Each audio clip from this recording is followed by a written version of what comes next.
नमस्कार आप सभी को।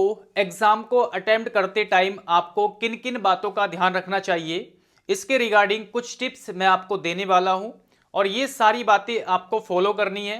कभी कभी क्या होता है, हम गलतियां कर देते हैं, छोटी छोटी गलतियां, जिसकी वजह से हमारा जो एग्जाम में परफॉर्मेंस है वो खराब हो जाता है और हमारे मार्क्स क्या होते हैं, कम आते हैं।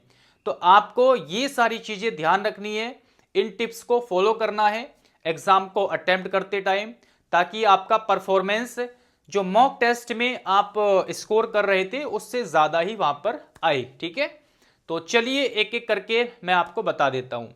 सबसे पहले जो आपको बात ध्यान रखनी है वो है एग्जाम में सब्जेक्ट के सीक्वेंस को लेके। जब आप एग्जाम को अटेम्प्ट कर रहे होंगे तो उस समय आपको पहले कौन सा सब्जेक्ट अटेम्प्ट करना है, फिर लास्ट में कौन सा करना है। तो इस चीज का आपको जरूर ध्यान रखना है। और देखो सब्जेक्ट का सीक्वेंस आपका कैसा रहेगा, जैसे आपने मॉक टेस्ट लगाते हुए अटेम्प्ट किया है। ठीक है, एक फिक्स आपका कोई सीक्वेंस होगा जब आप मॉक टेस्ट लगाते हुए आ रहे होंगे, है ना। रीजनिंग आपने पहले करी, फिर उसके बाद जीएस, उसके बाद इंग्लिश। तो सेम सीक्वेंस आपका एग्जाम को अटेम्प्ट करते हुए भी होना चाहिए। पहले आप रीजनिंग करोगे, फिर जीएस करोगे, उसके बाद इंग्लिश करोगे।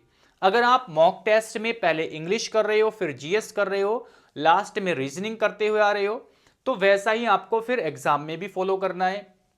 पहले इंग्लिश फॉलो करनी है, फिर जीएस, फिर उसके बाद रीजनिंग।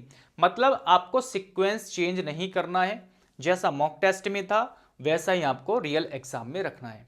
देखो ये सारी बातें मैं अपने पर्सनल एक्सपीरियंस के आधार पर ही आपको बता रहा हूं, तो आप इस चीज को जरूर ध्यान में रखें। ठीक है, कभी कभी क्या होता है, हम सीक्वेंस चेंज कर देते हैं तो वैसा हमारा परफॉर्मेंस फिर नहीं हो पाता है। ठीक है, भाई पहले आप जैसे आपने प्रैक्टिस करिए पहले रीजनिंग करने की, आप पहले करने लग जाए इंग्लिश, तो लास्ट में कभी कभी हो सकता है समय कम बचे, और जब कम समय देखोगे आप तो घबरा जाओगे, है ना, क्योंकि आपने उस तरीके से प्रैक्टिस करी ही नहीं। इसीलिए बोल रहा हूं कि सीक्वेंस आपको चेंज नहीं करना है। कुछ स्टूडेंट्स ऐसे जिनका कोई फिक्स सीक्वेंस नहीं है ना, उनको इस चीज़ के बारे में उतना ज़्यादा वो ध्यान नहीं देते हैं। तो अगर आपने कोई सीक्वेंस अभी फिक्स नहीं किया है, तो जो सबसे बेटर जो आपका सीक्वेंस होगा सब्जेक्ट को अटेम्प्ट करने का वो रहेगा, सबसे पहले आप कैलकुलेटिव सब्जेक्ट को करो, जैसे रीजनिंग है, सबसे पहले आप रीजनिंग को अटेम्प्ट करो, उसके बाद जीएस को, और लास्ट में आप इंग्लिश को अटेम्प्ट करो। और इंग्लिश के लिए कम से कम 50 मतलब 1 घंटे से लेके मतलब 60 से 70 मिनट का आपको समय देना है, इंग्लिश के लिए बचा के रखना। ठीक है, तो इस तरीके से आप अटेम्प्ट कर सकते हो। तो ये है पहला टिप्स कि आपको अपने सब्जेक्ट का सीक्वेंस बिल्कुल वैसे ही फॉलो करना है जैसे आप करते हुए आ रहे हो। दूसरा है, कभी कभी क्या होता है, और हर एग्जाम में देखो कुछ क्वेश्चन क्या होते हैं, टफ होते हैं, चाहे रीजनिंग चाहे आप मैथ की बात, कैलकुलेटिव सब्जेक्ट की मैं बात कर रहा हूं यहां पर। तो फिलहाल हम स्टेनो की ही बात कर रहे हैं, तो मैं रीजनिंग की बात यहां पर कर रहा हूं। तो रीजनिंग में कभी कभी क्या होता है, कुछ क्वेश्चंस ऐसे होते हैं जो थोड़े से टफ हो जाते हैं, मतलब थोड़े लेंदी हो जाएंगे, जैसे आपके सिटिंग अरेंजमेंट के क्वेश्चन होते हैं, या कभी कभी डायरेक्शन के क्वेश्चन बहुत लेंदी हो जाता है, मतलब पढ़ने में समय लग जाता है। तो अगर आपको लगे कि यार क्वेश्चन थोड़ा सा टफ है, समय लग जाएगा, आप उसको स्किप कर देना, और टफ क्वेश्चन को देख करके आपको बिल्कुल हड़बड़ाना नहीं है। कभी कभी होता है कि जैसे ही हमने स्टार्ट किया एग्जाम देना, और मान लो रीजनिंग हम स्टार्टिंग में कर रहे हैं, और स्टार्टिंग में ही आपको 2-4 क्वेश्चन टफ दिख गए, तो वहां पे फिर आपकी जो हार्ट बीट है वो तेज हो जाती है। जैसे ही आपकी दिल की धड़कन बढ़ी, आपके हाथ पैर कांपने लग जाएंगे, आपका फिर जो है माइंड उस तरीके से काम नहीं कर पाएगा, है ना, कैलकुलेशन आप फास्ट नहीं कर पाओगे फिर। तो डरना नहीं है, आराम से, अगर 2-4 क्वेश्चन टफ दिखे ना, टफ होते नहीं है, मतलब 2-4 क्वेश्चन ही टफ होते हैं, उसके अलावा तो इजी ही होते हैं। तो आपको डरना नहीं है, अगला क्वेश्चन पे जाना है, और आपको जरूर इजी क्वेश्चन मिलेंगे। अगर जिस क्वेश्चन को करने में आपको समय लगेगा उसको आप पहले स्किप कर देना। ठीक है, तो ये चीज़ें, इस चीज़ का भी आपको ध्यान रखना है कि आपको हड़बड़ाना नहीं है। अगर टफ क्वेश्चन है तो छोड़ दो उसको, कोई बात नहीं, उसको बाद में नोट कर लेना कि इस तरह का क्वेश्चन है कि ये मैं, इसमें समय लग सकता है लेकिन मैं कर लूँगा। उसको नोट कर लो कि रीजनिंग का ये क्वेश्चन नंबर ये है, इसको मुझे बाद में देखना है, ऐसे करके नोट कर लो।